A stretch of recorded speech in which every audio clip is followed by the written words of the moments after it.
Parts of the cell. Till now we have studied what a cell is, its structure and function. Now let us understand the components of the cell. These components are called cell organelles. The cell is made up of cell wall, membrane, nucleus, cytoplasm, vacuole, and the plastids and the mitochondria. Cell membrane. The cytoplasm and the other cellular components embedded in it are surrounded by the plasma membrane. The plasma membrane separates the cell from one another and also from the outside environment. It is semi-permeable, that means it allows the movement of certain substances and restricts the movement of others. Cell wall. The cell is protected by the cell wall. It is not present in the animal cell. This cell wall provides the shape and rigidity to the cell. Plant cells are non-motile, therefore, to protect themselves from unfavorable conditions such as high wind speed, increase or decrease in temperature, they have cell wall. Activity. Let us observe the onion cell under the microscope. Take an onion bulb, strip off the thin layer from the inner surface of the fleshy leaf.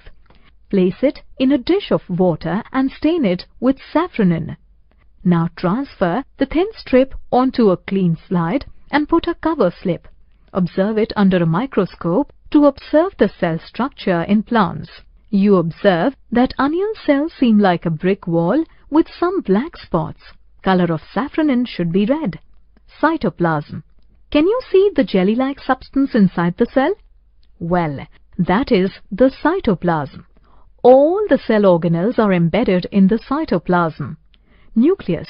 The most important cell organelle is nucleus. It is the dense, round body at the center of the cell. Like the brain in our body, the nucleus regulates all the functioning of the cell. The nucleus is separated from the cytoplasm by the nuclear membrane. The nucleus also has its cytoplasm called nucleoplasm. Inside the nucleus you see another spherical body called the nucleolus.